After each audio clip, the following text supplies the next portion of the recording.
Karma, Episode 42. Masigit na takot ang dinadala ni Eddie para sa anak na si Lorenzo. Katulad ng takot na naramdaman ni Lydia noon para sa anak nitong si Ellen. Pero hindi niya kayang mawalay sa kanya ang anak. Kaya gagawin niya ang lahat, maprotektahan lamang ito mula sa mga mata ng sindikato. Wala nang pwedeng sumunod sa mga yapak niya. Wala nang pwedeng gamitin ang sindikato mula sa pamilya niya. Hindi niya kilala kung sino si Black Emperor, pero sigurado siya na kilala siya nito at nakakahalubilo na niya ito.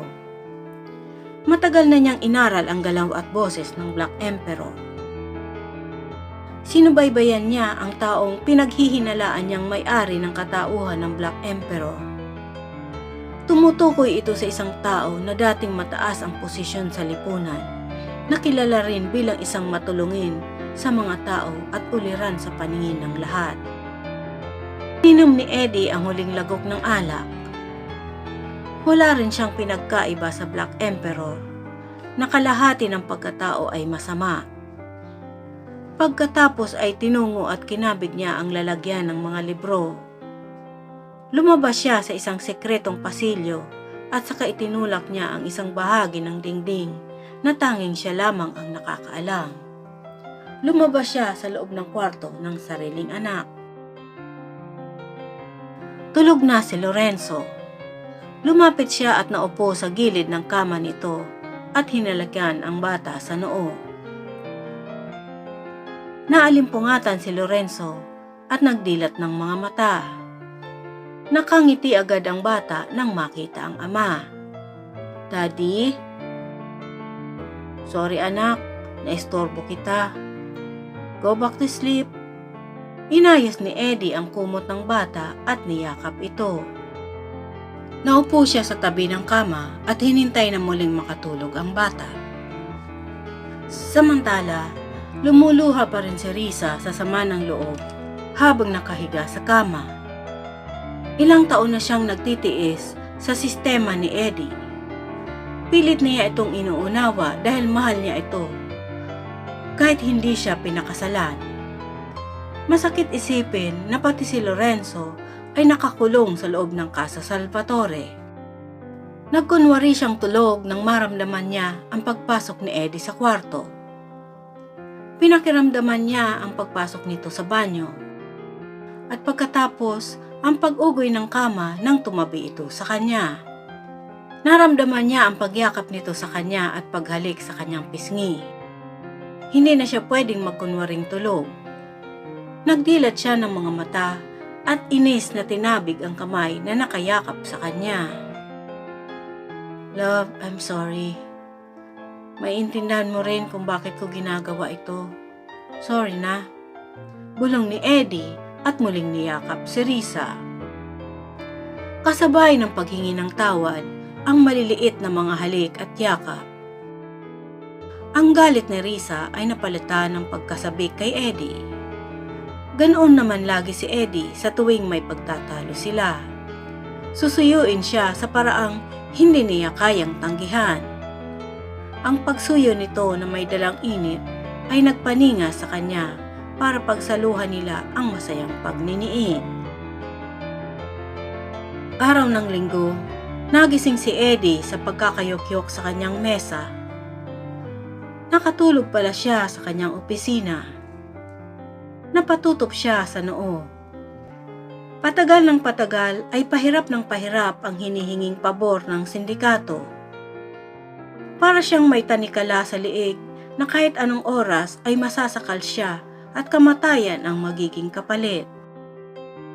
Naalala na naman niya ang tawag sa kanya ng Black Emperor nang huli siyang pumuntang Maynila. "Kailangan mong ibenta sa samahan ang kalahati ng iyong kumpanya, Salvatore.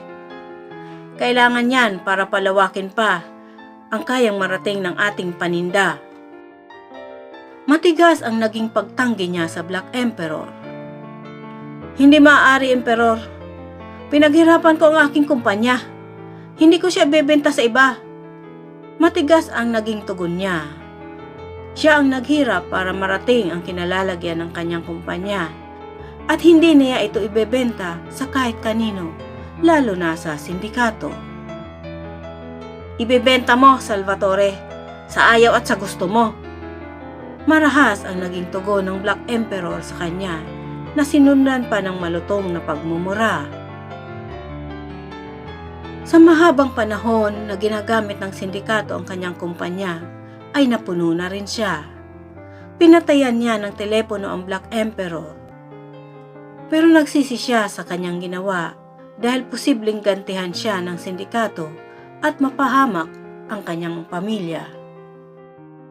Tumayo si Eddie at tinungo ang kanilang kwarto.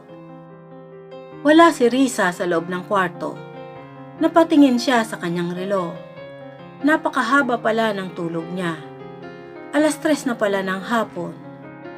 Naisip niya na malamang nasa hardin ang kanyang mag-ina. Agad siyang naligo at nagbihis at pagkatapos ay tinungo ang hardin. Daddy! Nakangiti si Lorenzo na kumaway sa ama. Nakasakay ang bata sa bagong regalo ni Eddie na mini scooter.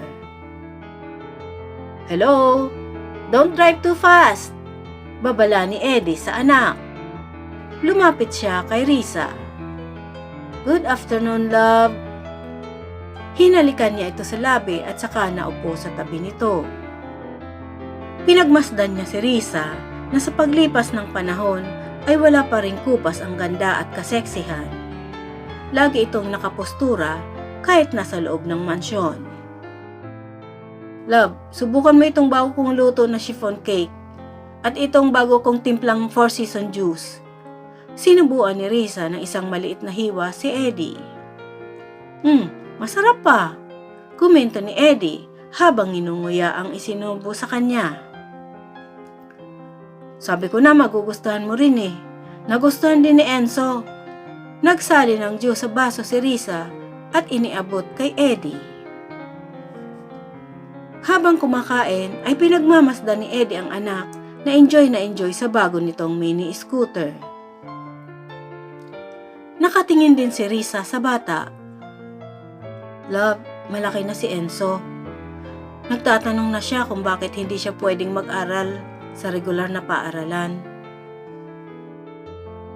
Lubhang mapanganib, Risa. Hindi natin alam kung sino ang kaaway sa labas. Wika ni Eddie. Ipinagpatuloy niya ang pagkain. Hindi na kumibo si Risa. Sa tagal ng pagsasama nila ay naintindihan na niya kung bakit. Kahit hindi sabihin ni Eddie sa kanya ang dahilan, ay ramdam at alam niya may kinabibilangang ilegal na gawain si Eddie. Hindi ang estado ng pamumuhay nila ang may hatid na panganib, kundi ang uri ng mga taong nakapaligid at may koneksyon si Eddie.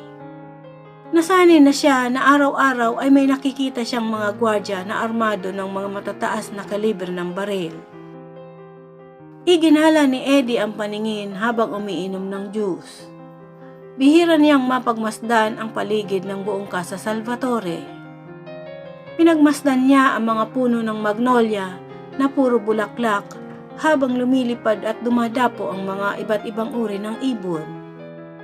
Kahit may masamang alaala ng kanyang kabataan ang Casa Salvatore, ay itinuring na niya itong bagong paraiso para sa kanyang mag-ina.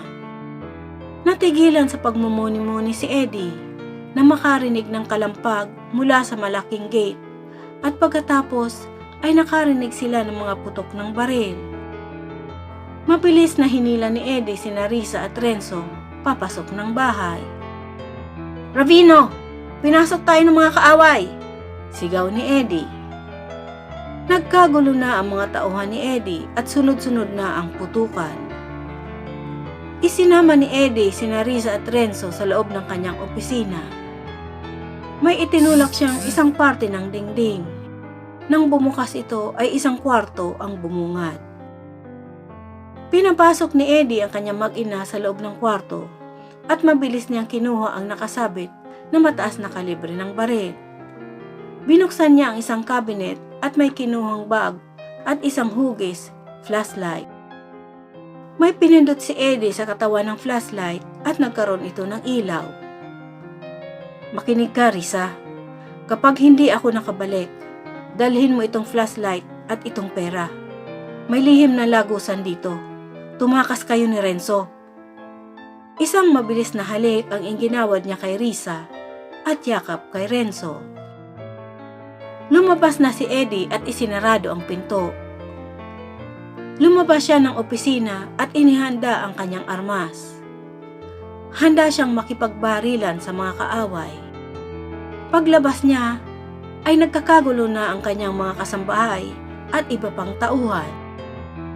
Patuloy ang putukan sa labas ng mansyon. Lahat kayo, tumakbo doon sa angkorahe. Ravino, patakasin mo sila. Mando niya dahil madaling makatakas ang kanyang mga empleyado sa lawa gamit ang speedboat.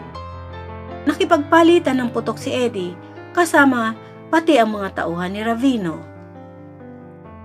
Napaatras si Eddie nang makitang nakapasok na ang mga kalaban sa loob ng mansyon. Nagulat si Eddie nang mag-amoy gasolina ang paligid. Isang lalaki ang binobomba ng gasolina ang mansyon.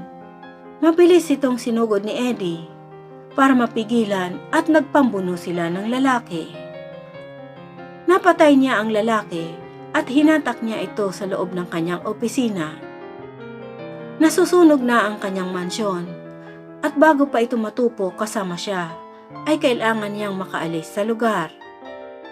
Isa lamang ang gusto ng kanyang mga kaaway, ang mapatay siya.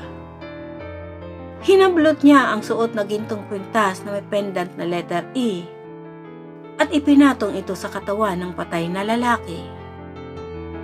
Pero mayroon pa siyang dapat alisin sa kanyang katawan. Ang hikaw na nagsisilbing tracker ng sindikato sa mga galaw at lokasyon niya.